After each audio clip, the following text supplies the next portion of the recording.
Worldwide, people report seeing a strange creature. It was breaking branches off trees and eating the sap. Its strength was amazing. From China and Siberia to India and North America. If I would have known what was going to happen, I wouldn't have come in here. I just thought this could very possibly be a Bigfoot. Many believe it's a myth or a hoax. And he brought a pair of these. It is a hoax phenomenon, yes. It's also a misperception phenomenon. But for those who have encountered this creature, there is no doubt. There's something out there for sure That exists.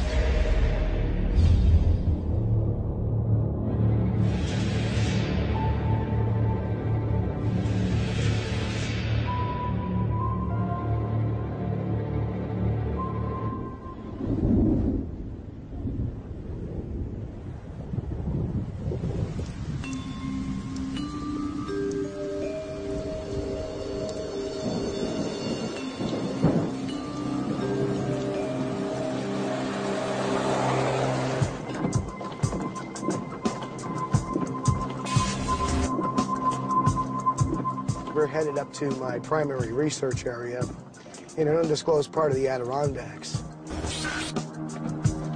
Steve Culls is a former New York private investigator who is now turning his sights on Sasquatch. This area has had 30 years worth of sighting reports. My lifetime mission is to get some kind of DNA evidence, along with some photographic evidence, audio evidence, to put together a big picture to prove it to science that, yes, the Sasquatch does exist.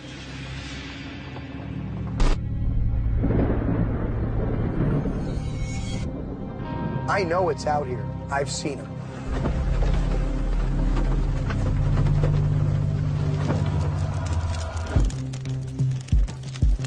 Culls says his encounter occurred during a camping trip in 2011 as he walked to his car to get batteries.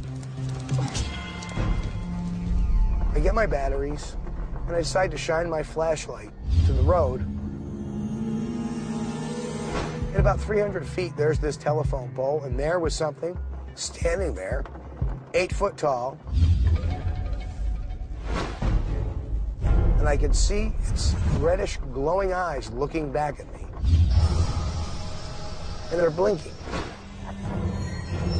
After about 40 seconds, I moved my flashlight a little bit, twitched it, and it just turned around and walked back in the woods. All I could feel was utter shock. I actually stood and watched one, and it watched me, which was probably the most unnerving thing.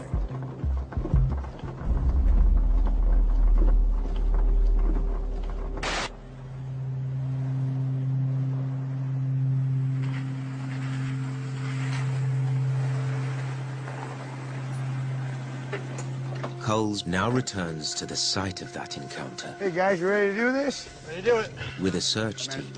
All right, what are we using tonight? All right, so what we got tonight is we're going to use employ a DVR system. Also, we brought a bionic ear. We have digital recorders that we're going to place. Gary Robusto will supervise the team's high-tech gear aimed at capturing evidence. What's the plan of attack tonight? So I know where to set the equipment up, or I know where to have a camera. Let's deploy the trail cams to our west, deploy the DVR to the east. Right. With the sighting I had, given the history of this place, I think that'll be the best place for the DVR.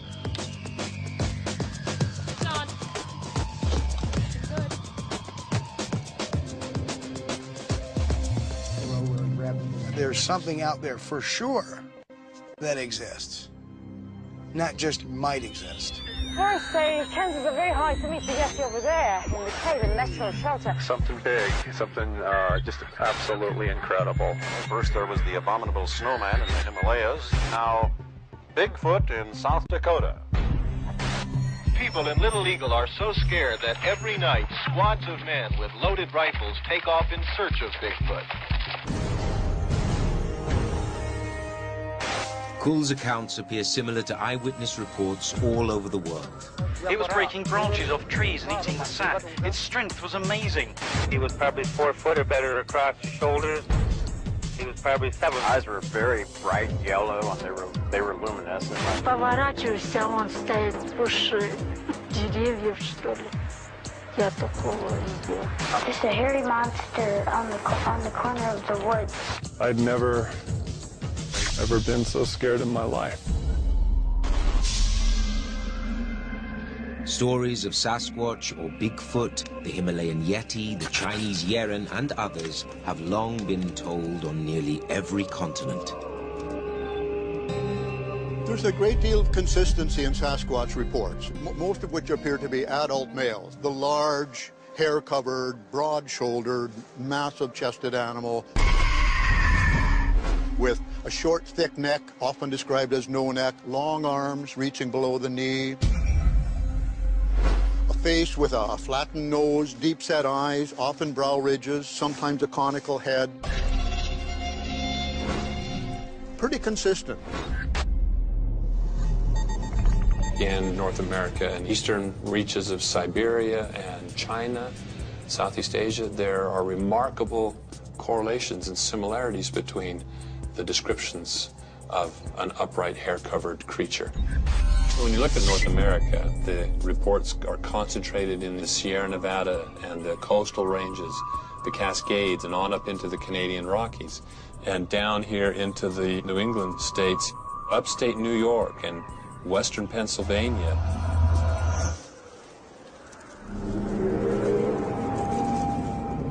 But most in the scientific community do not believe that this creature exists. To me, I see Bigfoot as a problem. There's thousands of people that claim to have seen it, and there's no physical evidence for it. So either the animal is elusive or it doesn't exist. We invent monsters in our image, and a monster version of us is probably going to be a big hairy animal. So right away, it's not a stretch for us to sort of reinvent him independently around the world. Well, I think it's pretty unlikely that an animal of that size could go undetected in North America for a long period of time.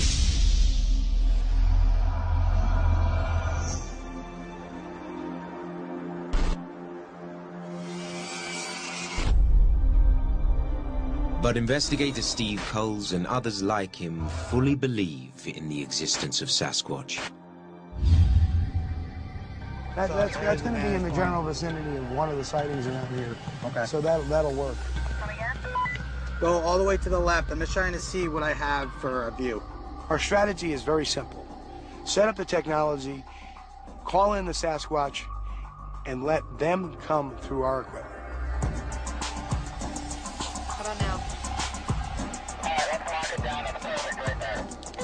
Roger that.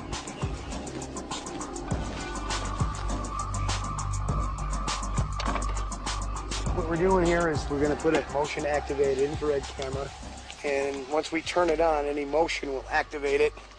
It'll take a burst of 6 shots over 30 seconds. This camera will give us a shot anything 40 to 50 feet out. I'm going to put a digital recorder up underneath the trail cam, so any kind of audio, anything that we can hear, just basically will extend our hearing out there. With the technology perimeter set, team member Jeff Thomas tests the handheld infrared thermal imaging camera, which highlights anything emitting heat. If something comes through here in this area, we're going to have it covered. Along with the other trail cameras, the audio traps, we should be good to go. One could be standing like right behind you, you don't even know. You know what I mean? No, you never know. Coles and his team are now ready to begin looking for Sasquatch.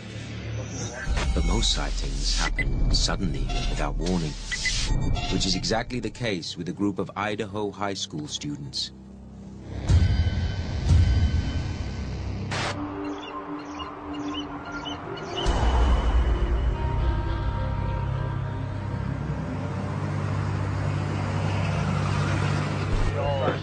Look at each other. I know noticed that it was walking fairly easily. At first we just saw the push-through one. It looked like instead of a push. It was February. It was pretty cold.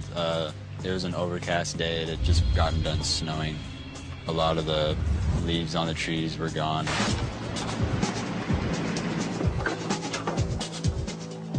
We were gathering data for our environmental science class.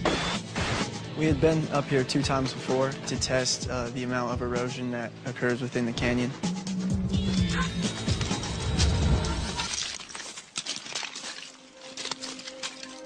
Right here, right?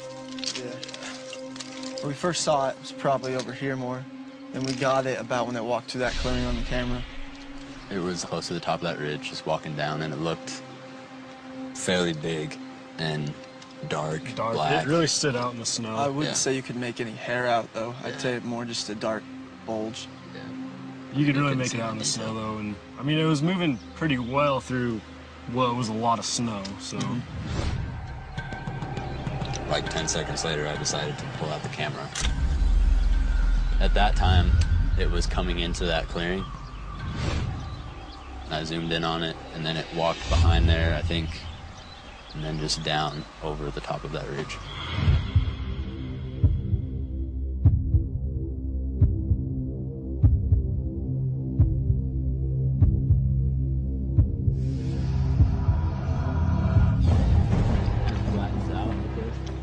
We just kept watching the thing until it disappeared.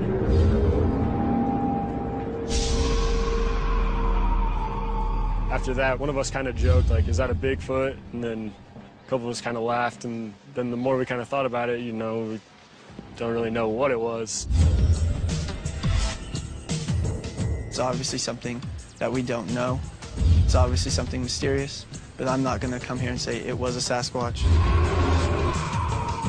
I never really thought too much about Bigfoot before, but this definitely put it in my mind that there's definitely the possibility.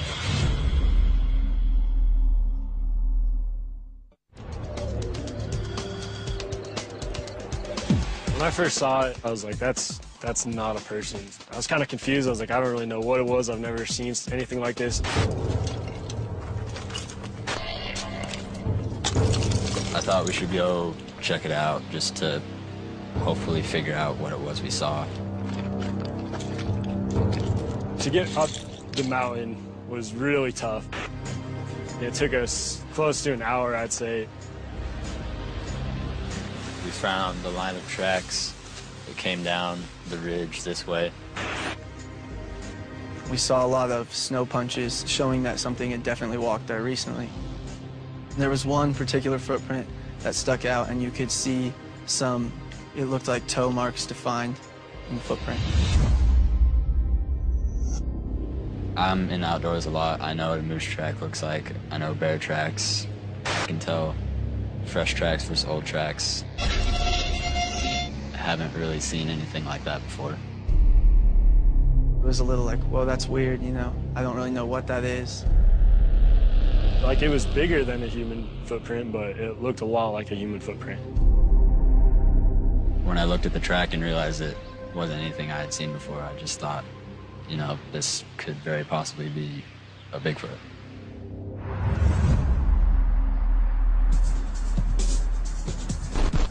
They contact Idaho State University professor of anatomy and anthropology, Dr. Jeffrey Meldrum.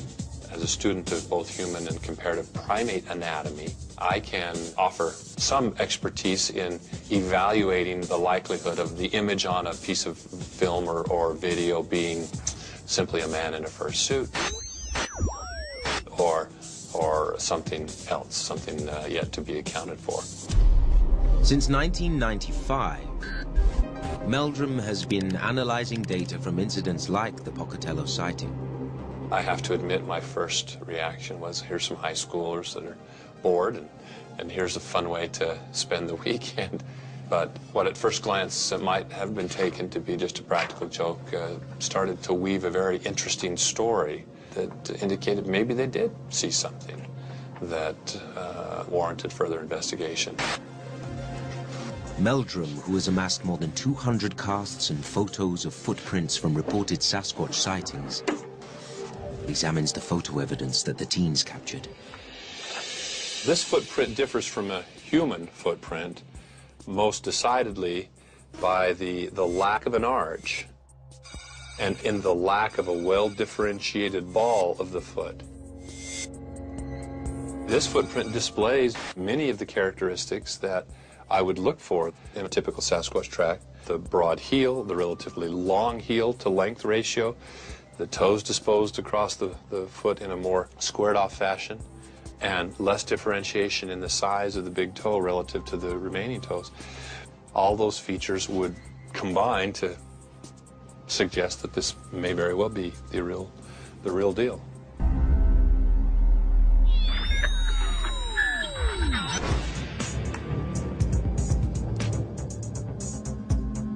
There are a number of problems with considering this as evidence of Bigfoot. Dr. Katie Gonda is a biological anthropologist with the University at Albany State University of New York. She has tracked primates for 2 decades. When in the wild, when you see footprints, you rarely see footprints that are this perfect. Footprints or handprints or of variable depth, they're smeared. This looks like a stamp was made.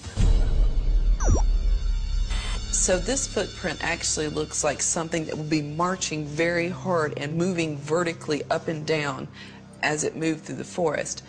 That's very inconsistent with the way that most animals move. Many animals with a gait like that would be gliding along, and they would be leaving smeared footprints, not footprints with a deep impression.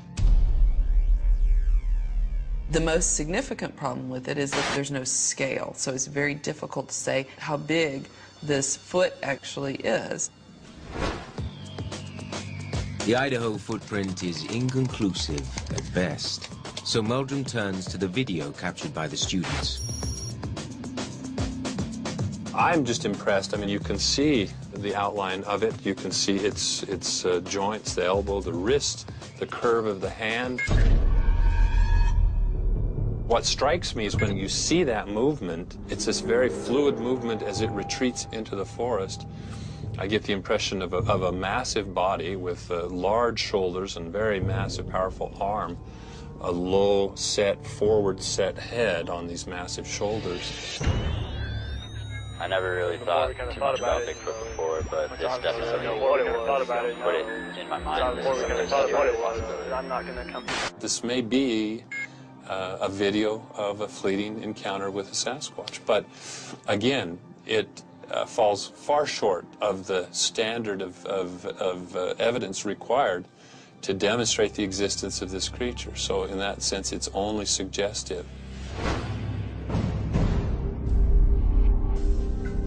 The footprint that I saw was to be very unlikely to have been made by the animal that was filmed here. This animal is walking kind of bent over. It's not walking along, and it's very clear that that footprint would have been made by something that was really stamping hard and vertically into the snow. Based on that evidence, I would say it would be difficult to conclude that it's anything other than a bear. It looked very much like a bear moving through some brush and then going back down on all fours at the end. That's what it looked like to me.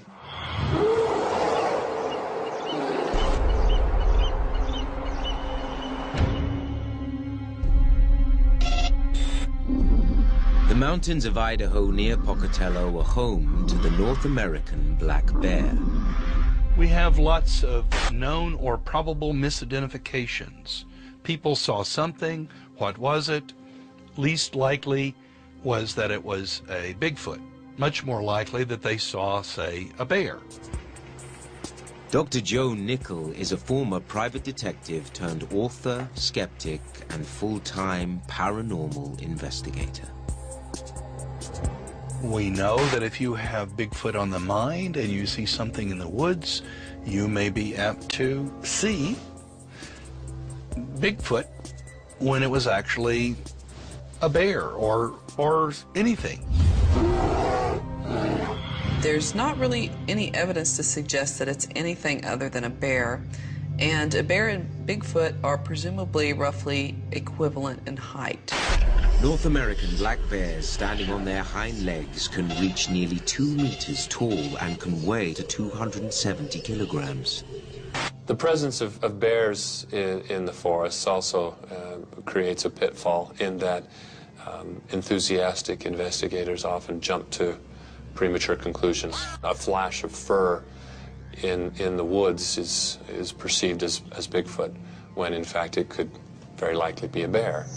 Recent research shows that Sasquatch and Bigfoot sightings almost always occur in or near bear habitats.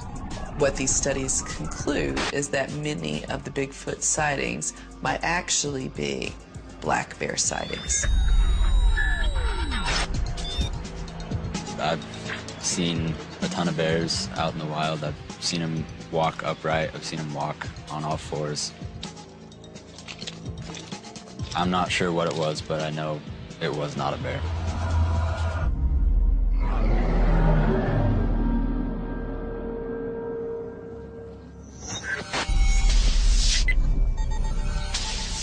Back in New York's Adirondack Mountains, investigator Steve Culls is counting on capturing that conclusive evidence through his ongoing search for Sasquatch. We have the technology perimeter, so the whole idea is to get it across the technology perimeter.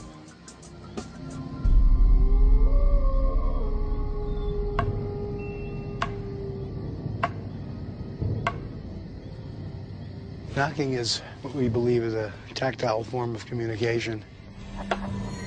A lot of times in areas that have had Sasquatch sightings, a lot of people hear tree knocks, wood on wood, something like this.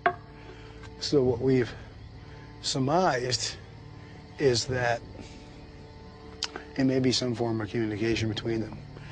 Could be GPS, could be the one telling another one that I'm over here, but we're really not sure. But a lot of times, people have done tree knocking and have elicited a response from the middle of the forest, including here. And then another series of 5 knocks.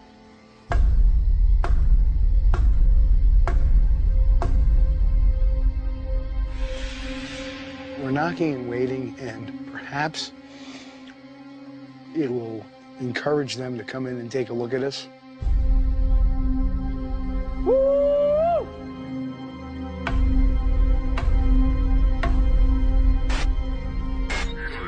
There's behaviors people report for Bigfoot that are behaviors that are really common in great apes, and calling is one of the behaviors, and the other one is tree knocking.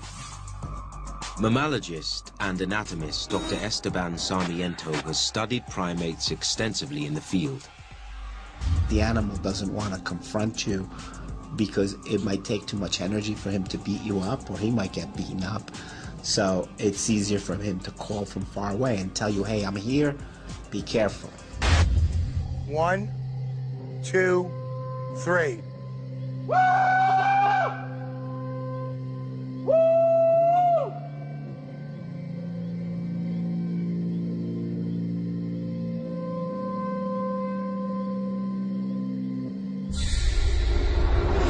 Did you hear that? That way. Yeah. This way. No, it's behind us. It came from behind us. Why did it come behind? Where the cars are. I swear it went that way myself. Hey, stay put. Stay put. Sounds like it's walking this way. We're hearing something with the parabolic mic. Something that sounds like footfalls. So we got Jeff out there with the thermal imager, scouting around. We're going to send Melissa, Amy, and Stacy up on patrol to the north to see if they're able to hear anything, pick anything up. The 3 women patrolled the exact stretch of road where Culls says he had his most recent Sasquatch encounter. We're using what's called a parabolic dish. It enhances anything that's going to be making any kind of a noise or movement up to what, 500 yards? Yeah. 500 yards.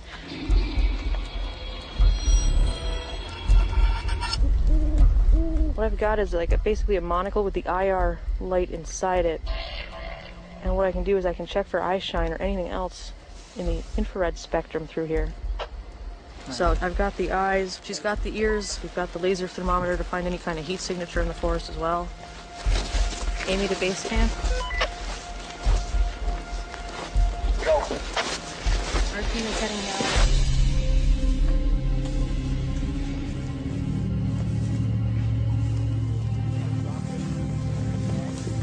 Another hour passes.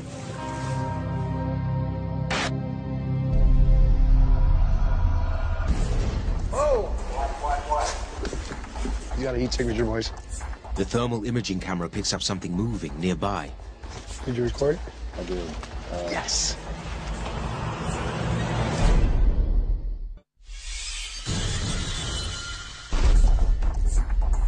It was elevated, like it was either up a tree or behind the tree. And then it went, as soon as I got to it and got focused on it, it went down and then almost like it hid itself. Cull's team captures a heat signature on the thermal imaging camera, which highlights and records anything that emits heat. What is it? I'm not sure. It was very small, and whatever it is, it wasn't anything standing upright or anything, you know, definitively with arms and feet. So, yeah, that was a varmint, apparently.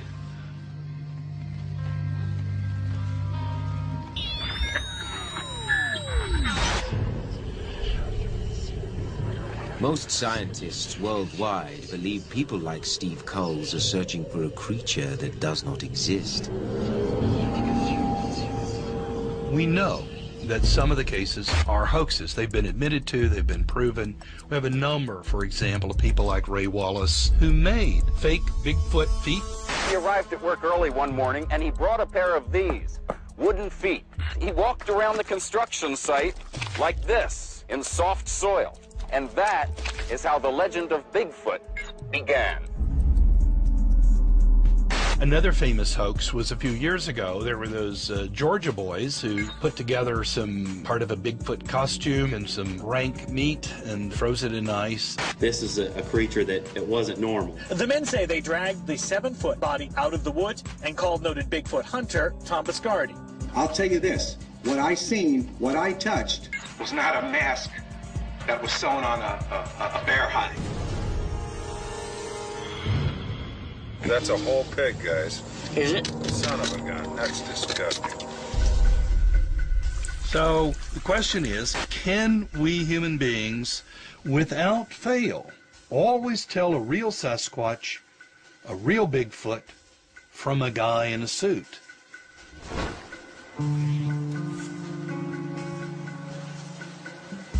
But the hoax theory does not make sense to Dr. John Bindernagel, who has studied the Bigfoot phenomenon for 40 years. As far as the eyewitness accounts go, they go way back to the mid and late 1800s. People were seeing Sasquatches.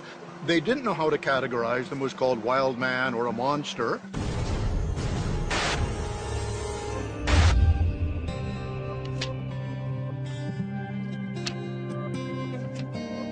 Bindernagel says the witness accounts from different parts of the world and from separate points in time lead him to believe these sightings are more than just a series of hoaxes. The eyewitness accounts are very interesting, partly because of the consistency, and partly because it's not like people come forward wanting to talk about this. In many cases, you have to drag it out of them.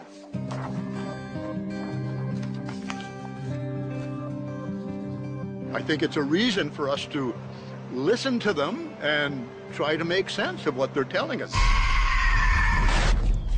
Things that are obvious hoaxes are few and far between. You know, when I pull out the drawers in my laboratory in which are archived these footprints, I mean, there are some that are kind of questionable.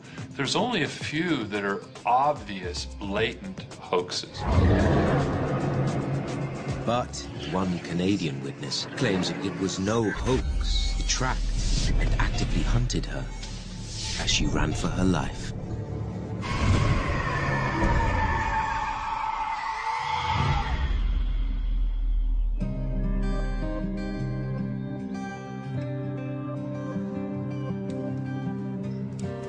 I've been living here in the Cowichan Valley since 2000, but I came to Vancouver Island in 1991. My husband has taken me through most of the Cowichan Valley via the back roads, hunting and deer hunting and so on and so forth, so I know them fairly good. But in 2007, Cindy Dawson encountered something in these woods near her home that she'll never forget. It was actually very dark. April had been a very rainy month. I have never been to the spot before except for that day. I think, looking back, if I would have known what was going to happen, I wouldn't have come in here. I walked up the road and entered in just on this old game trail right here.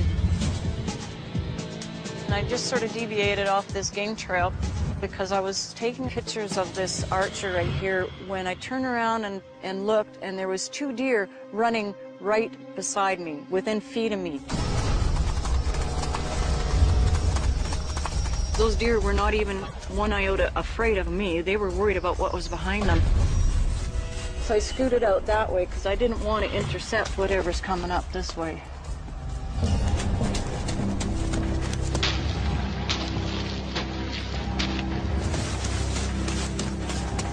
Some gravel had sprayed across the road and it caught my attention, and I looked up and all I could see was a very small half-known of a shadow that must have took off down the bank on that. And at that point, I took off running down the road.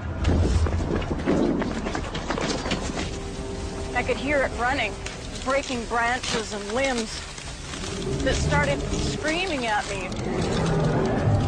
It was just something I could not understand at all. It really scared me. I ducked back in here and I'm standing here like, oh my God, what am I gonna do? So I ran across the road and ran down the road to my cars as fast as I could. It was breaking trees down there again, and so it was following me back to my vehicle.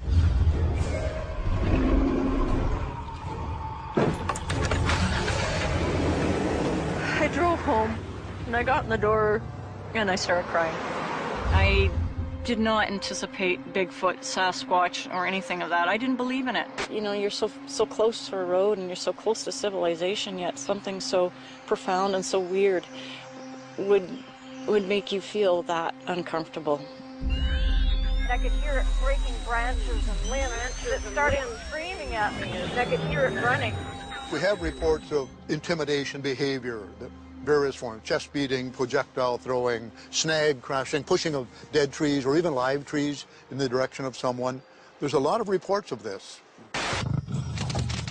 Aggressive behaviors reported by Cindy Dawson and others have been documented in other animals, including apes.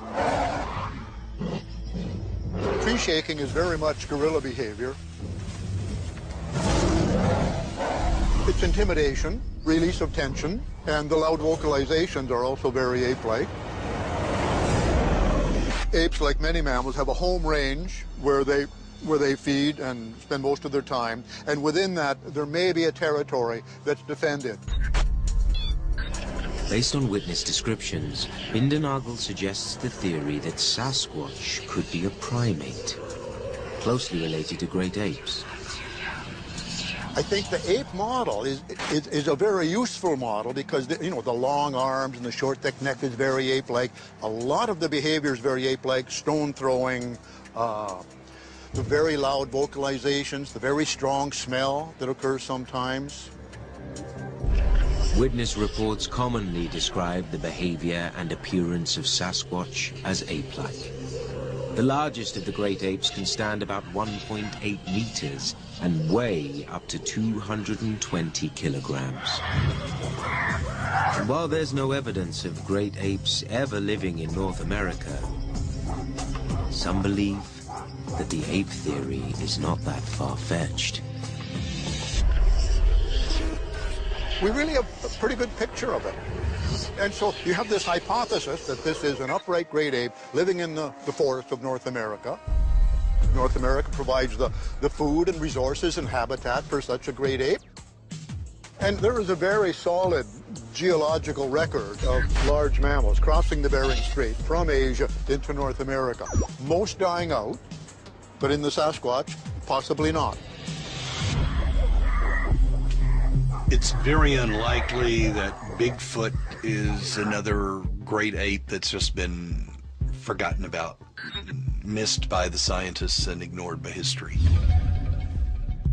We would have fossil record that would show a greater likelihood, and it would not depend entirely on the kind of very weak evidence that we have. I work with the Nigeria Cameroon chimpanzee, which lives in Central Africa. But despite 20 years of tracking them and working very consistently in the field, I've only seen them about 10 times. And those sightings are very fleeting.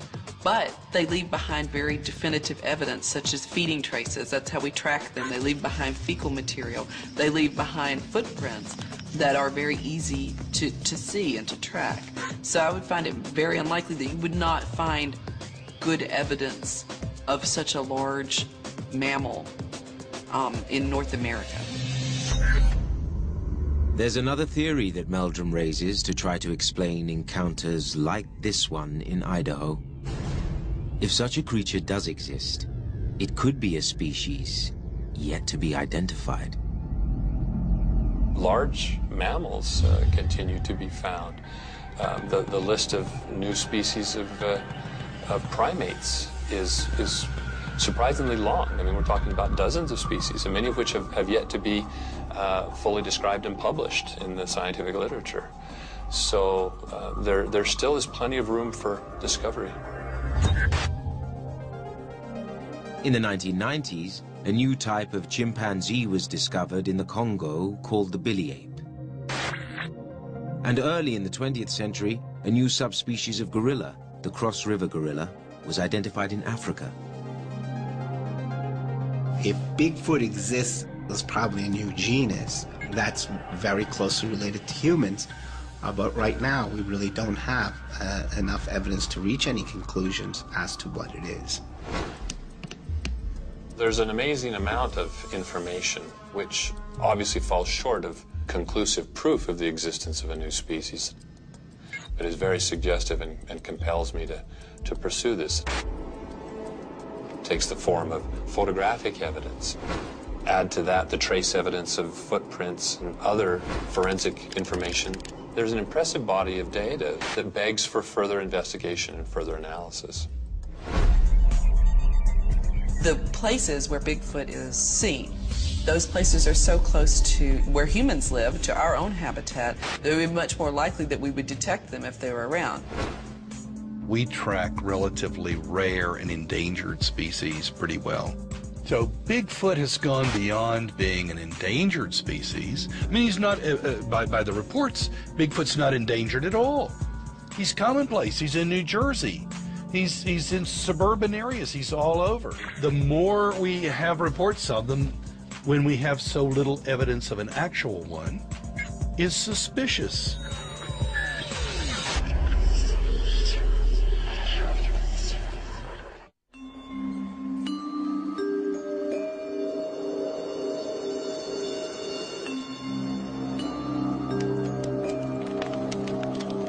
It's morning at investigator Steve Cull's base camp in the Adirondack Mountains. He and his team are anxious to find out if their high-tech gear captured any sight of Sasquatch.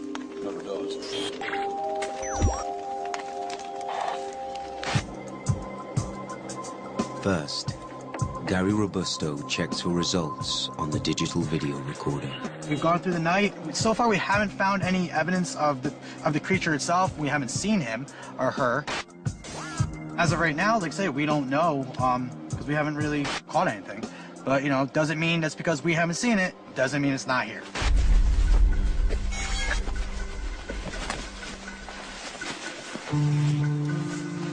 Cull's next turns to the motion-activated trail cameras around the camp, in the hope that they capture definitive evidence.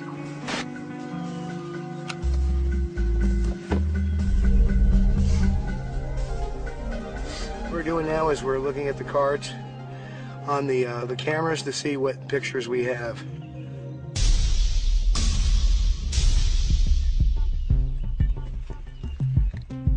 Well, what we have is this camera was activated by something. Hard to say. It looks like that might have been me putting it in. Yep. That's Gary. Yep. That's this morning. That's me. Okay, that's when I picked the camera up. They come up empty-handed. Okay, so that's the pictures. We got zip for today. So back to the drawing board.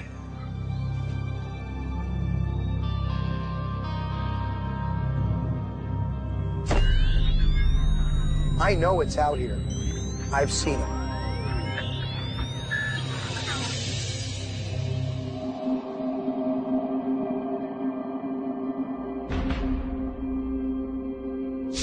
The lack of conclusive evidence leads many to believe that Sasquatch is merely legend, myth, or folklore. We're watching a major myth develop in our lifetime. We're watching it.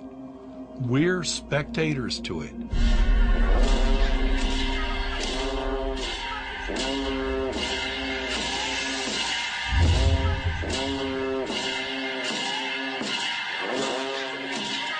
The Yeti, the abominable snowman of the Himalayas, caught the American imagination in the 1950s. The Eric Shipton photos of the big tracks. And pretty soon our Bigfoot began to take on Yeti-like features. And so these are well-known processes in cultural migrations and in folkloric processes. Many different cultures have similar types of animals in their own mythology. It could possibly be that it's something that's deep in the human psyche, that we need to think that there's something big and scary out there. Almost everybody has their version of the boogeyman. Some people who have interpreted the Sasquatch in myth as the bogeyman or the boogeyman invented by Aboriginal parents to keep their children close to home. I think it may have been used in that way, but that does not necessarily discount its existence as a real creature. I'm willing to see a great deal of reality in myth. Having seen depictions of the Sasquatch in Aboriginal masks and pressed on totem poles, and having talked with Aboriginal elders who said, yes, we're talking about a real animal here, just like we depict beavers and wolves and orcas or whales.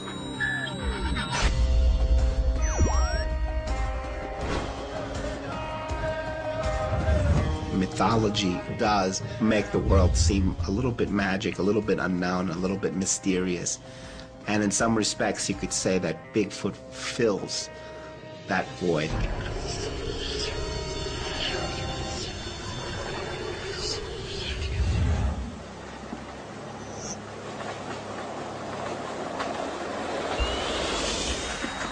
Something out there for sure that exists. But all these theories are not enough for Steve Culls, the Idaho teenagers, Cindy Dozen, and others around the world who believe they've crossed paths with this creature.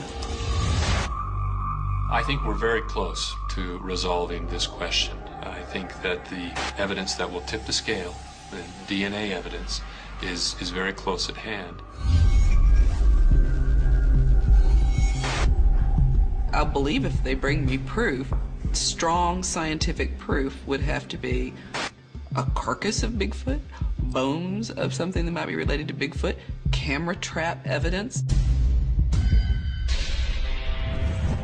As an investigator, I prove things in a court of law. I've got eyewitnesses. I've got circumstantial evidence, all put together. Given that, we could probably prove a Sasquatch exists in a court of law. Without that evidence, there's not much to the argument, and I would say that the onus is on them to come up with that evidence.